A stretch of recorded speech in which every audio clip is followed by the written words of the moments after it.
Hello नमस्कार साथियों, welcome to royal study. दोस्तों आरआरबी टेक्नीशियन एग्जाम का नेक्स्ट एनालिसिस आपके लिए लेकर आ चुके हैं और ये बेसिकली ग्रेड 3 का आपका एग्जाम का एनालिसिस है। आज है 23 दिसंबर 2024 जो कि हम फर्स्ट शिफ्ट का एनालिसिस कवर करने वाले हैं। और गाइज 100% ऑथेंटिक और एक्यूरेट क्वेश्चंस हमारे पास में हैं जो कि पूरे के पूरे इस वीडियो में कवर आपको करवाने वाले। तो आप सभी से रिक्वेस्ट है कि पूरा वीडियो लास्ट तक देखिएगा और अगर आप चाहते हैं कि इन वीडियोस की आपको प्रॉपर तरीके से पीडीएफ भी मिल पाए तो आपको एप्लीकेशन को डाउनलोड कर लेना है, टेलीग्राम चैनल ग्रुप को ज्वाइन कर लेना है। दोनों की लिंक आपको इस वीडियो के डिस्क्रिप्शन में मिल जाएगी। तो चलिए स्टार्ट करते हैं हमारे फर्स्ट क्वेश्चन से। आज का फर्स्ट शिफ्ट का जो क्वेश्चन पूछा गया है, एक और चीज़ मैं आपको क्लियर कर दूं, आपका बीच में 21 और 22 दिसंबर को 2 दिन एग्जाम नहीं थी, सैटरडे और संडे को।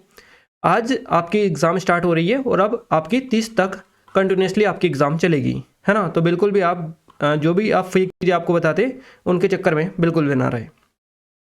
तो आइए स्टार्ट करते हैं हमारे फर्स्ट क्वेश्चन से।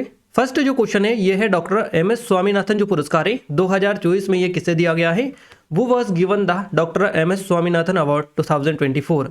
तो करेक्ट आंसर हो जाएगा प्रोफेसर BR कंबोज को ये दिया गया है जो कि चौधरी चरण सिंह हरियाणा का जो कृषि विश्वविद्यालय इसके कुलपति है। तो इनको ये पुरस्कार दिया गया है एमएस स्वामीनाथन पुरस्कार 2024 का। डॉक्टर एमएस स्वामीनाथन जो पुरस्कार है 2024 ये कृषि विज्ञान के क्षेत्र में उत्कृष्ट योगदान के लिए बेसिकली दिया जाता है। चौधरी चरण सिंह हरियाणा की जो कृषि विश्वविद्यालय इसके कुलपति है प्रोफेसर BR कंबोज, इनका नाम आपको याद रखना है। इनको ये 2024 का एमएस स्वामीनाथन पुरस्कार से सम्मानित किया गया है। क्लियर है। और ये जो पुरस्कार है उन्हें कृषि विज्ञान में शिक्षा, इसके अलावा अनुसंधान, प्रौद्योगिकी विकास और विस्तार में उनके योगदान के लिए बेसिकली दिया गया है। ये जो पुरस्कार है वन हेल्थ वन वर्ल्ड पर अंतर्राष्ट्रीय जो सम्मेलन है इसमें आयोजित एक समारोह के दौरान कर्नाटक के राज्यपाल थावरचंद गहलोत इनके द्वारा प्रदान किया गया है। और ये जो सम्मेलन है मध्य प्रदेश के ग्वालियर में राजमाता जो विजयराजे सिंधिया कृषि विश्वविद्यालय है इसमें हुआ था। और भारतीय आयुर्वेद, इसके अलावा एकीकृत और चिकित्सा संस्थान के अध्यक्ष है अनंत दर्शन शंकर, इनको पर्यावरण संरक्षण 2024 के लिए एमएस स्वामीनाथन पुरस्कार से सम्मानित किया गया है। तो ये बेसिकली अगर आपसे क्वेश्चन बने कि एमएस स्वामीनाथन पर्यावरण पुरस्कार किसे दिया गया, तो ये दिया गया है अनंत दर्शन शंकर को। क्लियर है। और यहाँ पर आपको कई सारे कंफ्यूजन हो सकते हैं इसको लेकर। ये पर्यावरण पुरस्कार अलग है और डॉक्टर स्वामीनाथन जो पुरस्कार है ये अलग है ना। दोनों अलग अलग लोगों को अलग अलग पुरस्कार है, तो इसमें बिल्कुल भी आप कंफ्यूज ना हो। और गाइज ये हमारी आरपीएफ जो कांस्टेबल के लिए, आरपीएफ कांस्टेबल के लिए स्पेशल टेस्ट सीरीज है जो सिर्फ 79 रुपीज़ की प्राइस पर अभी दी जा रही है, लिमिटेड टाइम है। अगर अभी तक एनरोल नहीं किया है तो गोल्डन अपॉर्चुनिटी आप सभी लोगों के लिए। लेटेस्ट पैटर्न पर बेस्ड है पूरी की पूरी। डेमो भी आप एप्लीकेशन पर जाकर चेकआउट कर सकते हैं, नंबर दे रखे कॉन्टैक्ट कर सकते हैं जो भी अगर कुछ क्वेरीज और कुछ डाउट्स है आपके। तो डिस्क्रिप्शन में लिंक है, पेड कोर्स में जाकर आप चेकआउट कर लीजिएगा। इसके अलावा SSC GD और बाकी और भी टेस्ट सीरीज अवेलेबल है, तो आप एक बार विजिट जरूर से कर लीजिएगा। अगला जो क्वेश्चन पूछा गया है यह है सल्फर की जो परमाणु संख्या है, what is the atomic number of sulphur. तो 16 आपका करेक्ट आंसर रहेगा। सल्फर की परमाणु संख्या है 16। सल्फर क्या है, तो सल्फर वह तत्व है जिसकी परमाणु जो संख्या है ये 16 है और द्रव्यमान कितना है तो 32 है। इसे आवर्त सारणी में 16वें समूह जो है जिसको बोल जाता है केल्कोजीन और तीसरी अवधि में रखा गया है इसको। तो ये एक बहुस्तरीय अधातु है और इसका जो जमाव है ज्वालामुखियों और गीजर और गर्म जो झरने हैं इनके पास में बेसिकली ये पाए जाते हैं सल्फर। तो सल्फर के यौगिक मानव को नशीले पदार्थ से नशा देते हैं, है ना। इसके अलावा बात करें ऑक्सीजन की तो इसके परमाणु संख्या कितनी है, ये एटॉमिक नंबर 8 है ऑक्सीजन का। क्लोरीन का 17 है, सिलिकॉन का 14 और आयोडीन जो है इसका 53 हो जाएगा। इसके अलावा कार्बन का है 6। तो इन सभी का आपको परमाणु नंबर भी याद रखना है। हो सकता है आपसे अभी सल्फर का पूछा है, नेक्स्ट टाइम आपसे किसी और का बन जाए एग्जाम में, तो इसलिए सभी का एक नज़र आप देख के रखिएगा। चलिए आगे बढ़ते हैं अगले क्वेश्चन की ओर। अगला क्वेश्चन है पेरिस पैराल 2024 में सुमित अंतिल ने शानदार प्रदर्शन करते हुए कौन सा पदक हासिल किया है। तो इन्होंने गोल्ड मेडल जीता है, स्वर्ण पदक इन्होंने अपने नाम किया है। क्लियर है। पेरिस पैरालंपिक 2024 और गाइज आपके करंट अफेयर से 10 क्वेश्चंस बेसिकली बने हैं और ये 10 क्वेश्चंस जो बने हैं ये लास्ट 6 मंथ का करंट अफेयर बेसिकली पूछे जा रहे हैं। तो पूरे के पूरे करंट अफेयर से बन रहे हैं और ये भी आपका पिछला 5 से 6 महीने का पूछे जा रहे हैं। तो आप सभी ये करंट अफेयर पढ़ लीजिएगा, यहीं से आपके एग्जाम में आगे भी क्वेश्चंस बनेंगे और अभी तक यहीं से पूछे जा रहे हैं। क्लियर है। सुमित जो अंतिल है इन्होंने पुरुष के जेवलिन थ्रो में F64 वर्ग में स्वर्ण पदक अपने नाम कर लिया है और उन्होंने गाइस 70.59 मीटर का जो थ्रो किया था जिसके लिए उन्होंने गोल्ड जीता है। तो पैरालंपिक गेम्स के इतिहास में इस वर्ग का बेस्ट थ्रो ये रहा है, जिसके लिए इन्हें गोल्ड दिया गया है। तो सुमित अंतिल जो है, सुमित अंतिल इनका नाम है, पैरालंपिक में अपने खिताब का जो बचाव इन्होंने किया था और पैरालंपिक में ऐसा करने वाले पहले भारतीय पुरुष पैरा एथलीट ये बन गए हैं। इससे पहले सुमित ने टोक्यो जो पैरालंपिक है इसमें भी गोल्ड जीता था और इसमें भी इन्होंने गोल्ड पे ही जमाव बेसिकली जमाया है। अगला क्वेश्चन है 2023 में कुछ इस तरह से क्वेश्चन था, ये एग्जैक्ट नहीं मिल पाया था हमें, तो आप देख लीजिएगा, बाकी इस तरह से था या नहीं था आप भी बता दीजिएगा कमेंट बॉक्स में कि इस तरह का कोई क्वेश्चन आया था आपके एग्जाम में या नहीं आया था। चलिए आगे बढ़े उससे पहले थोड़ी सी अपडेट दे दे, ये आरपीएफ कांस्टेबल की हमारी स्पेशल टेस्ट सीरीज है जिसके लिंक डिस्क्रिप्शन में है और ये सिर्फ 79 रुपीज़ में आपको मिल जाएगी। इसके अलावा ये एसएससी जीडी की है जो भी 79 की है ये भी, तो इन सभी की लिंक डिस्क्रिप्शन में एक बार जाकर चेकआउट कर लीजिएगा। लेटेस्ट पैटर्न पर बेस्ड है, नंबर है, कोई डाउट है, कुछ क्वेरी से कॉन्टैक्ट कर सकते हैं। ये एमपी सब इंस्पेक्टर एमपीएसआई के लिए है, तो इसकी भी लिंक आपको डिस्क्रिप्शन में मिल जाएगी। अगला क्वेश्चन है जुलाई 2024 में भारत का 43वां जो विश्व धरोहर स्थल है ये किसे घोषित किया गया है? Which one of the declared as Indian 43rd world heritage site in July 2024। तो ये आपका असम का मोईदम्स जो है, मोईदम्स असम में देखने को मिलता है। इसको 43वां विश्व धरोहर स्थल घोषित किया गया है जुलाई 2024 में। तो याद रखिएगा अगर आपसे क्वेश्चन इस तरह से भी बने कि भारत का 43वां विश्व धरोहर स्थल कौन सा है, तो ये या फिर किस राज्य में है, इस तरह से भी क्वेश्चन बन सकता है। तो ये असम में है, इसका नाम है मोईदम्स। ये जो स्थल है अहोम राजवंश की टीला जो दफनाने की प्रणाली का प्रमाण बेसिकली है। तो टीला दफनाने की एक प्रणाली थी ये अहोम राजवंश की, और इसे यूनेस्को की विश्व धरोहर सूची की सांस्कृतिक जो श्रेणी है इसमें शामिल किया गया है। ये जो घोषणा है संयुक्त राज्य शैक्षणिक वैज्ञानिक और सांस्कृतिक संगठन है यूनेस्को। तो संयुक्त राष्ट्र शैक्षिक वैज्ञानिक और सांस्कृतिक संगठन है, यूनेस्को का फुल फॉर्म भी आपको याद रखना है। ये जो है इसकी विश्व धरोहर समिति के 46वां जो सत्र था इसमें की गई थी, और ये जो सत्र है 21 से 31 जुलाई 2024 तक नई दिल्ली में आयोजित किया गया था। मोईदाम जो कि असम के चराईदेव जिले में स्थित है, तो इसको बेसिकली घोषित किया गया है 43वां विश्व धरोहर स्थल। अगर पूछा जाए जिले का नाम, तो असम का एक चराईदेव जिला है, यहाँ पर ये देखने को मिलता है। ये जो है ताई अहम राजवंश के राजाओं और राजघराने के सदस्यों के अवशेषों का स्थान था, ऐसा भी आपको देख लेना है। और नेक्स्ट जो क्वेश्चन बना था कुछ इस तरीके से पूछा गया। अभी हाल ही में कोई सा खेल हुआ था, महाराष्ट्र में आयोजित हुआ था, तो इस टाइप का था। Recently the game was held in Maharashtra. तो एक तो ये हुआ था महाराष्ट्र प्रीमियर लीग, जिसको विधानसभा चुनाव ऐसे बोल सकते हैं आप, यह इसका नाम ही था। तो assembly elections Maharashtra premier league, तो इस तरह से एक तो ये हुआ था, बाकी और भी हुए होंगे। तो आपको ऑप्शंस में क्या क्या मिले थे आप देख लीजिएगा इस हिसाब से। बाकी हमने आपको बता दिया कि इस टाइप का आपका क्वेश्चन पूछा गया था, तो इस टाइप के जितने भी क्वेश्चन है आप देख कर जाएं एग्जाम से पहले। अगला जो क्वेश्चन है ये पूछा गया, भारत और कजाकिस्तान सैन्य एक्स कजाकिंद जो 2024 का 8वां संस्करण है ये कहाँ पर आयोजित किया गया? तो ये उत्तराखंड का जो ओली है यहाँ पर आयोजित किया गया है। भारत कजाकिस्तान संयुक्त सैन्य अभ्यास है काजिंद 2024, इसका 8वां संस्करण बेसिकली ये था। और सूर्या फॉरेन ट्रेनिंग नोड ओली जो है उत्तराखंड, यहाँ पर ये शुरू हुआ है। ये जो अभ्यास है 30 सितंबर से 13 अक्टूबर तक 2024 तक आयोजित किया गया था। और उत्तराखंड का जो ओली है इसमें भारत और कजाकिस्तान की सेना के बीच में संयुक्त सैन्य अभ्यास काजिंद 2024 का 8वां संस्करण बेसिकली ये हैं। तो ये संस्करण और कहाँ पर यह आयोजित हुआ है, किस किस देश के बीच में आयोजित हुआ है और कब आयोजित हुआ है, ये बेसिकली 4-5 चीज़ें आपके एग्जाम में ज़्यादातर पूछी जाती है जिनको आपको देखना है। और इस अभ्यास का जो उद्देश्य है आतंकवाद विरोधी अभियान चलाने के लिए दोनों पक्षों की संयुक्त सैन्य क्षमताओं को बढ़ावा देना है। अगला क्वेश्चन है केंद्रीय वित्त मंत्री है निर्मला सीतारमण। तो इन्होंने 2024-25 का बजट पेश किया है। तो ये आपसे पूछा है कि इन्होंने बजट जो था ये कब पेश किया है? तो when will union finance minister है Nirmala Sitharaman present the budget for 2024-25। तो ये इन्होंने 23 जुलाई 2024 को बजट पेश किया। आपको बताइए वित्त मंत्री निर्मला सीतारमण ने 23 जुलाई 2024 को वित्त वर्ष 2024-25 के लिए 7वां लगातार बजट इन्होंने पेश किया है इनका। तो इन्होंने अपना 7वां लगातार बजट, यहाँ से भी क्वेश्चन आपका बनने वाला है, लगातार 7वां बजट इनका हो चुका है। और इन्होंने जो है इनसे पूर्व प्रधानमंत्री थे मोरारजी देसाई, इनका रिकॉर्ड इन्होंने तोड़ दिया है।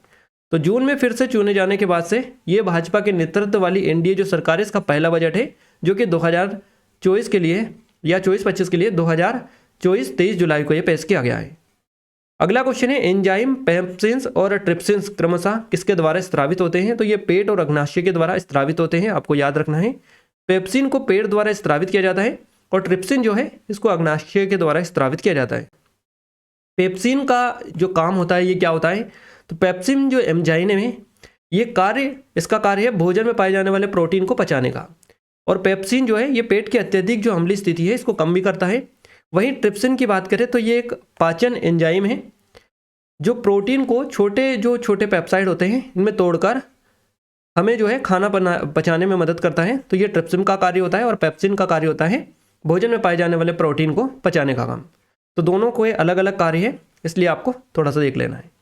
अगला क्वेश्चन है, लोकसभा चुनाव 2024 में विकलांग व्यक्तियों और वरिष्ठ नागरिकों के लिए वोटिंग की जो सुविधा है किस माध्यम से सुनिश्चित की गई है ना। ये अभी हाल ही में जो लोकसभा चुनाव हुए 2024 में, तो इस बार क्या हुआ है कि इन्होंने जो विकलांग व्यक्ति थे और वरिष्ठ नागरिक थे जो 85 वर्ष से अधिक आयु के थे उनको घर पर वोट देने के एक सुविधा स्टार्ट की थी या सुविधा जो है शुरू की थी लोकसभा चुनाव 2024 में, है ना। तो ये सुविधा जो थी किस माध्यम से सुनिश्चित की गई, तो डाक पत्र के माध्यम से वोट लिए गए थे इन वरिष्ठ नागरिकों और विकलांग व्यक्तियों के जिनकी आयु 85 वर्ष से अधिक थी, है ना। तो इस तरह से ये क्वेश्चन था आपका।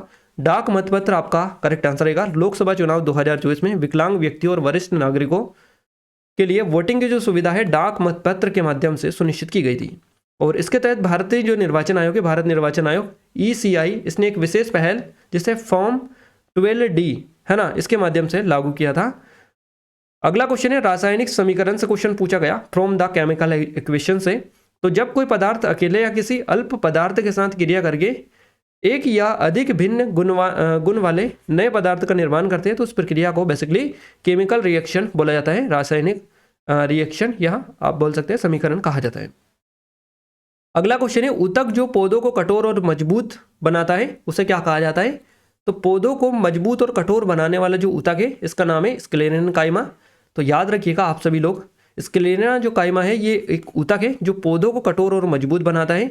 स्क्लेरेना काइमा ऊतक जब परिपक्व मृत कोशिकाओं से बना होता है जिसमें मोटी भित्तियां होती हैं और जिनमें लिग्निन और उच्च सेल्यूलोज सामग्री 60 to 80% से होती है ना। ये पौधों में संरचनात्मक सहायता प्रदान करने का कार्य करता है। अगला क्वेश्चन है, फास्फोरस की परमाणु संख्या क्या है या फास्फोरस का जो एटॉमिक नंबर है ये कितना है। तो 15 हो जाएगा करेक्ट आंसर। फास्फोरस की परमाणु संख्या 15 है। इलेक्ट्रॉनिक जो विन्यास है ये है 285। याद रखिएगा, जब परमाणु 3 या परमाणु 3 इलेक्ट्रॉन प्राप्त करता है तो कक्षा भर जाती है या अन्यथा परमाणु को 5 इलेक्ट्रॉनों को खोना चाहिए। संयोजकता परमाणु की संयोजन क्षमता होती है। अगला जो क्वेश्चन है ये है आपका, नोमेनक्लेचर का IUPAC नाम क्या है। What is the IUPAC name of nomenclature. तो ये हो जाएगा 3 मेथिल फिनाइल। नोमेनक्लेचर का IUPAC नाम 3 मेथिल फिनाइल है। ऐसा इसलिए है क्योंकि -OH एक क्रियात्मक समूह है और मेथिल एक प्रतिस्थापित है। अगला क्वेश्चन है, ब्रेड मोल्ड का दूसरा नाम क्या है। What is the another name of bread mould. तो राइजोपस आपका करेक्ट आंसर यहाँ से हो जाएगा। ब्रेड मोल्ड को राइजोपस भी कहा जाता है। राइजोपस एक कवक है जो आमतौर पर ब्रेड पर उगता है इसलिए इसे ब्रेड मोल्ड कहा जाता है। और राइजोपस जो है स्टोलोनिफर को ब्लैक ब्रेड मोल्ड है ये कहा जाता है क्योंकि यह काला मोल्ड है जो ब्रेड पर उगता है। अगला क्वेश्चन एसआई मात्रक से आपसे पूछा गया था, एग्जैक्ट तो नहीं मिल पाया है। एसआई मात्रकों का उपयोग मात्रात्मक मापन के लिए किया जाता है और विभिन्न मानकों के बीच संगठित तरीके से तालमेल बनाता है। अगला क्वेश्चन है, पेड़ की मोटाई और पलायन का जो कार्य है कारण क्या है, क्या कारण हो सकता है। तो what can be the cause of tree thinking है ना, थिकनिंग एंड माइग्रेशन। तो ये वाटर आपका करेक्ट आंसर रहेगा। पेड़ की मोटाई और पलायन में जल का महत्वपूर्ण प्रभाव होता है। जल की उपलब्धता, गुणवत्ता, प्रबंधन सीधे पेड़ों के विकास और उनके स्थानांतरण पलायन को प्रभावित करते हैं। अगला क्वेश्चन है, गुरुत्व के खिंचाव के कारण ऊपर और नीचे की तरफ तनों और जड़ों की क्रमशः वृद्धि होती है जो क्या कहलाती है, ये कहलाती है गुरुत्वानुवर्तन, है ना। गुरुत्वानुवर्तन इसको कहा जाता है। तना यानी कि सूट किसी पौधे का वहां हिस्सा है जो जमीन के ऊपर बढ़ता है जबकि जो जड़ें हैं जमीन के नीचे जाती है। तो गुरुत्वाकर्षण जो बल है इसकी प्रतिक्रिया के सापेक्ष पौधों के हिस्सों की वृद्धि को गुरुत्वानुवर्तन कहा जाता है। अगला क्वेश्चन बना है आपसे पीरियोडिक टेबल से, है ना, आवर्त सारणी पीरियोडिक टेबल से क्वेश्चन 2 बने हैं। बेसिकली आपके 2 क्वेश्चन पूछे गए। तो आवर्त जो सारणी है रासायनिक तत्वों का व्यवस्थित चार्ट है जिसमें तत्वों को उनके परमाणु संख्या, इलेक्ट्रॉनिक विन्यास और दरावदार रासायनिक गुणों के आधार पर व्यवस्थित किया गया है। इसे जो है 1869 में दिमित्री मेंडलीव द्वारा विकसित किया गया था और आधुनिक आवर्त सारणी तत्वों के बारे में जानकारी को समझने और उन्हें वर्गीकृत करने के लिए एक महत्वपूर्ण उपकरण है। अगला क्वेश्चन है, ओलंपिक पदक जीतने वाले सबसे कम उम्र के भारतीय कौन है? इनका नाम है अमन सहरावत, याद रखिएगा, क्लियर है। वो is the youngest Indian to win the Olympic medal, तो ये अमन सहरावत है। पेरिस 2024 पैरा ओलंपिक है या पेरिस 2024 ओलंपिक में कुश्ती में कांस्य पदक जीतने वाले अमन सहरावत भारत के सबसे कम उम्र के ओलंपिक पदक विजेता बन गए हैं। अमन ने पुरुषों के 57 किलोग्राम फ्री स्टाइल जो कुश्ती स्पर्धा है इसमें कांस्य पदक जीता है और उन्होंने जो पदक है 21 साल 24 दिन की उम्र में जीता था। अगला क्वेश्चन है हमारा चुंबकीय मैग्नेटिक फील्ड से क्वेश्चन आपका बना है चुंबकीय क्षेत्र के बारे में। तो चुंबकीय क्षेत्र की बात करें, चुंबक के चारों ओर का वह क्षेत्र जहां चुंबकीय बल का अनुभव होता है उसको चुंबकीय क्षेत्र कहा जाता है। The region around the magnet where the magnetic force is experienced is called the magnetic field, है ना। तो याद रखिएगा, यह एक ऐसी राशि है जिसमें दिशा और परिमाण दोनों होते हैं, अर्थात सदिश राशि ये है। और इसके अलावा एक क्वेश्चन कुछ इस तरीके से बना है, वर्क पावर एनर्जी वाला। बता रहे थे कि वर्क पावर एनर्जी से भी क्वेश्चन आपका बना है, कार्य, ऊर्जा और शक्ति, है ना, इस तरह से है आपका। तो कार्य सबसे पहले समझिएगा, बल और विस्थापन से जुड़ा है। कार्य जो है बल और विस्थापन से जुड़ा है। जब किसी पिंड पर बल लगाया जाता है और उसका विस्थापन बल की दिशा में होता है तो उस बल द्वारा किया गया कार्य होता है और इसे इस तरह से दर्शाया जाता है, कार्य बराबर बल इंटू विस्थापन, इस तरह से ये होता है। तो कार्य की इकाई जो है जूल, जो जे या एन में एम ये होती है। अगर बात करें ऊर्जा की, तो काम करने की जो क्षमता है ये ऊर्जा है। ऊर्जा काम करने की क्षमता है, ये एक अदिश राशि है जिसका जो केवल परिमाण होता है और कोई दिशा नहीं होती है। तो ऊर्जा को ना तो बनाया जा सकता है ना ही नष्ट किया जा सकता है। ऊर्जा के दो प्रमुख कारण है, गतिज ऊर्जा और स्थितिज ऊर्जा। प्रकार है ये, कारण ना होकर। नेक्स्ट है शक्ति। शक्ति किसी पिंड द्वारा किए गए कार्य की समय दर को कहते हैं और इसकी जो इकाई है वोट होती है। शक्ति की गणना इस सूत्र से की जा सकती है, शक्ति बराबर कार्य बटा समय। अगला जो क्वेश्चन बना है ग्रेविटी से बना है, गुरुत्वाकर्षण से क्वेश्चन आपका बना है। तो गुरुत्वाकर्षण पदार्थों द्वारा एक दूसरे की ओर आकर्षित होने की प्रवृत्ति है। गुरुत्वाकर्षण के बारे में पहली बार कोई गणितीय जो सूत्र है देने की कोशिश महर्षि भास्कराचार्य के द्वारा की गई थी, जो आश्चर्यजनक रूप से सही था। अगला जो क्वेश्चन है कुछ इस तरीके से पूछा गया, निम्नलिखित में से कौन जो है सबसे अधिक क्रियाशील धातु है? Which of the following is the most reactive metal? तो पोटेशियम करेक्ट आंसर रहेगा। ये क्वेश्चन रिपीट हो रहा है, एक दिन पहले भी अभी पूछा जा चुका है ना। तो पोटेशियम जो है ये सबसे अधिक अभिक्रियाशील धातु है और हवा और पानी के साथ तेजी से क्रिया करती है। उनकी क्रिया में बड़ी मात्रा में ऊष्मा उत्पन्न होती है। तो ऐसी दुर्घटनाओं से बचने के लिए इस धातु को मिट्टी के तेल में डुबोकर रखा जाता है। पोटेशियम सोडियम के समान पानी के साथ क्रिया करता है। क्रिया के उत्पाद पोटेशियम हाइड्रोक्साइड और हाइड्रोजन गैस है ना। तो आपको यह याद रखना है, ये भी पॉइंट देख लेना है कि जो सोडियम पोटेशियम है ना, सोडियम और पोटेशियम इसको किस में डुबो कर रखा जाता है, कहाँ पर रखा जाता है ना, मिट्टी के तेल में कौन सी धातु को रखा जाता है। इस तरह से भी क्वेश्चन बन सकता है आपको, तो ये आप याद रखिएगा। अगला है ऑक्सीजन द्विपरमाणुक है या फिर फास्फोरस? तो ऑक्सीजन द्विपरमाणुक है या फिर फास्फोरस है द्विपरमाणुक? तो ऑक्सीजन एक द्विपरमाणुक है ना, ऑक्सीजन द्विपरमाणुक है और जबकि फास्फोरस जो है ये बहुपरमाणुक है। तो ऑक्सीजन एक द्विपरमाणुक अणु है। पृथ्वी के वायुमंडल में ऑक्सीजन की जो मात्रा है करीब 21% के समथिंग है। अगला जो क्वेश्चन है एल्केन का क्लोरीनीकरण कौन सी अभिक्रिया है? तो ये प्रतिस्थापन अभिक्रिया है, याद रखिएगा, प्रतिस्थापन अभिक्रिया है। एल्केन का क्लोरीनीकरण एक प्रतिस्थापन अभिक्रिया है। इस प्रक्रिया में एल्केन के एक हाइड्रोजन परमाणु को क्लोरीन द्वारा प्रतिस्थापित किया जाता है और ये जो अभिक्रिया है यूवी प्रकाश या फिर ऊष्मा की उपस्थिति में मुक्त जो मूलक तंत्र है, फ्री रेडिकल मैकेनिज्म, इसके माध्यम से होता है। मुक्त मूलक तंत्र के माध्यम से।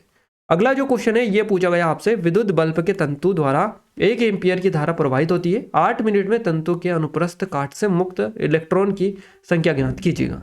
तो ये होगी, आप देख सकते हैं 3 × 10⁻21, आप याद रखिएगा। अगला जो क्वेश्चन है कुछ इस तरीके से है, साबुन का जल विरागी और जल रागी सिरा क्रमशः कौन सा है? तो जल विरागी है ना, जल तथा हाइड्रोजन, देखिए जल तथा हाइड्रोकार्बन के साथ क्रिया करता है। तो इस तरह से कब करेक्ट आंसर रहेगा? साबुन के अणु में मौजूद जल विरागी सिरा हाइड्रोकार्बन के साथ क्रिया करता है। जल विरागी सिरा जल के साथ क्रिया करता है। तो साबुन के अणु में 2 सिरे होते हैं, जल रागी सिरा, ध्रुवी सिरा, जल विरागी सिरा, अध्रुवी हाइड्रोकार्बन पूछ। अगला जो क्वेश्चन है उससे चलते हैं, पर आपको बता दें काफ़ी सारे आपके डाउट्स रहते हैं कि कितने क्वेश्चंस बन रहे हैं। तो मैं आपको बता दूं साइंस से 6 से 7 जो क्वेश्चन है ये न्यूमेरिकली बेसिकली पूछे गए, है ना। ज़्यादा कम भी हो सकते हैं, बट हमें जितना बताएं उतना हम आपको बता ही दे रहे हैं। अगला जो क्वेश्चन है ये है, निम्न में से किसमें मृत ऊतक है? Which of the following contents dead tissues? तो नारियल की जो छाल है, कोकोनट बाक्स, इसमें देखने को मिलती है डीड टिश्यूज। तो नारियल की छाल में मृत ऊतक होता है क्योंकि यह बाहरी सतह पर एक कठोर, सूखा और मृत कोशिकाओं से बनी होती है। ये कोशिकाएं समय के साथ मरकर कठोर हो जाती है, जिससे छाल की संरचना मजबूत और सुरक्षा प्रदान करने वाली बेसिकली बनती है। चलिए अगला क्वेश्चन है आपका, देखिए 1000 सेंटीमीटर क्यूब, है ना, क्षेत्रफल का प्रणोद 50 न्यूटन है। तो दाब की गणना करो, है ना। तो ये 500 पास्कल हो जाएगा आपका करेक्ट आंसर। दबाव की गणना का उपयोग करके किया जा सकता है।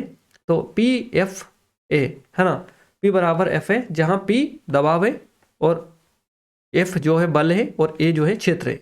तो P बराबर FA आपका हो जाएगा। यह अभिव्यक्ति यह भी इंगित करती है कि दबाव सीधे लागू जो बल है इससे संबंधित है, लेकिन क्षेत्र के विपरीत रूप से संबंधित है। अगला जो क्वेश्चन है ये ऐसा है कि निम्न में से क्या मिश्रण है? Which of the following is a mixture?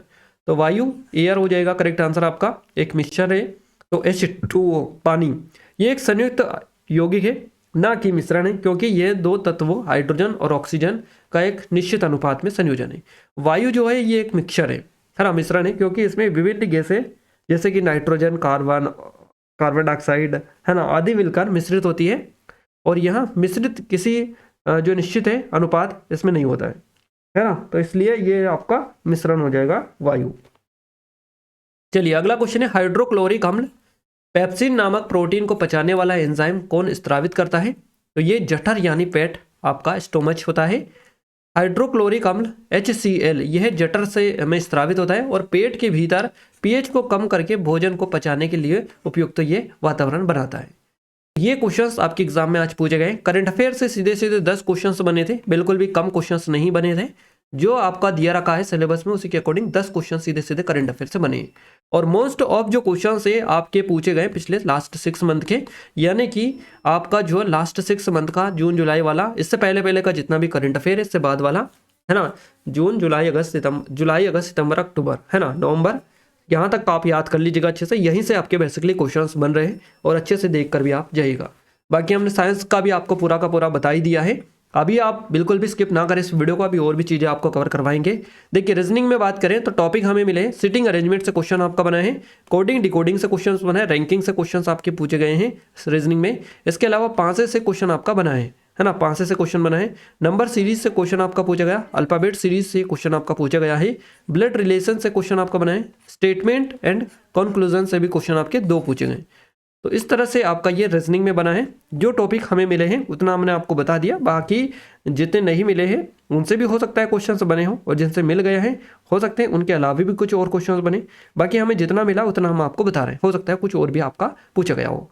तो मैथ्स की बात करें, क्षेत्रमिति से क्वेश्चन आपका बना है, SI से क्वेश्चन बना है, टाइम एंड वर्क से क्वेश्चन आपका बना है, आयत से बैलेंस से क्वेश्चन बना है। इसके अलावा नंबर सिस्टम पूछा गया, पाई चार्ट क्वेश्चन बना है, अलजेब्रा बता रहे थे कि क्वेश्चन बना है, ज्योमेट्री से क्वेश्चन बना है, क्षेत्रमिति से क्वेश्चन आपका बना है, माफ कीजिएगा, क्षेत्रमिति, ज्योमेट्री और ट्रिग्नोमेट्री, इन तीनों से क्वेश्चन आपके बने, और DI से भी आपका क्वेश्चन पूछा गया है। तो ये रीजनिंग का और मैथ्स का भी हमने आपको बता दिया।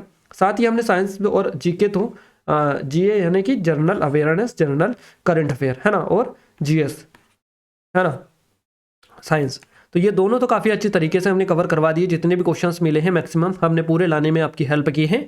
आगे से अगर आप भी थोड़ी सी हेल्प करेंगे तो हम और अच्छे से पूरा का पूरा पेपर लगभग कवर करवा देंगे। तो जिन लोगों का एग्जाम है वो कमेंट करके बता दीजिएगा, और जो सेकंड शिफ्ट में जिनका एग्जाम था वो इस वीडियो को देख रहे हैं तो आप टेलीग्राम पर हमें डायरेक्टली क्वेश्चन सेंड कर सकते हैं, हमने मैसेज डाल दिया वहाँ पर, तो जाकर आप हमें क्वेश्चन सेंड कर दीजिएगा डायरेक्टली। हमने वहाँ पर नंबर डाल दिए हैं तो आप जाकर उन नंबर पर सेंड कर सकते हैं। क्लियर है? और गाइस ये वीडियो आपको कैसा लगा कैसा नहीं लगा कमेंट में कमेंट करके जरूर बताइएगा।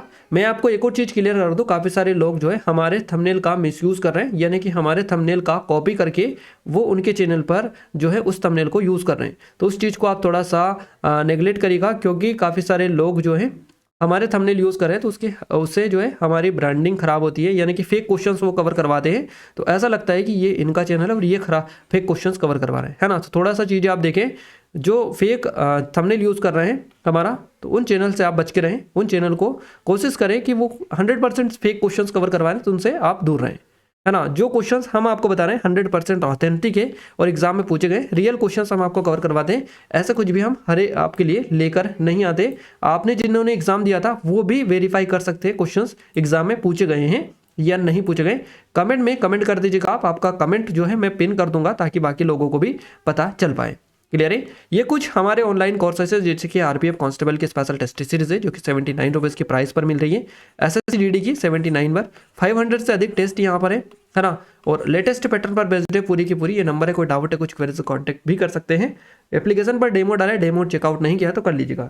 लिंक डिस्क्रिप्शन में एक बार जाकर जरूर चेकआउट करिएगा। पेड कोर्स में जाकर चेकआउट कर लीजिएगा, आपको और अच्छे तरीके से सारी चीज़ें प्रॉपर तरीके से मिल जाएगी। ये हमारी एमपीएसआई की हैं।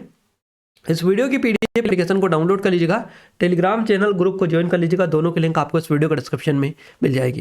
क्लियर है। और गाइज अगर अभी तक आपने इस वीडियो को लाइक नहीं किया, चैनल को सब्सक्राइब नहीं किया, तो आप सभी से रिक्वेस्ट है कि वीडियो को लाइक, चैनल को सब्सक्राइब करके बेल आइकन को ऑल पर सेलेक्ट कर दीजिएगा ताकि जो भी नया वीडियो आए सबसे पहले आप सभी के पास में पहुंच पाए। तो मिलते हैं हमारे नेक्स्ट स्टडी वीडियो में, तब तक के लिए जय हिंद, वंदे मातरम।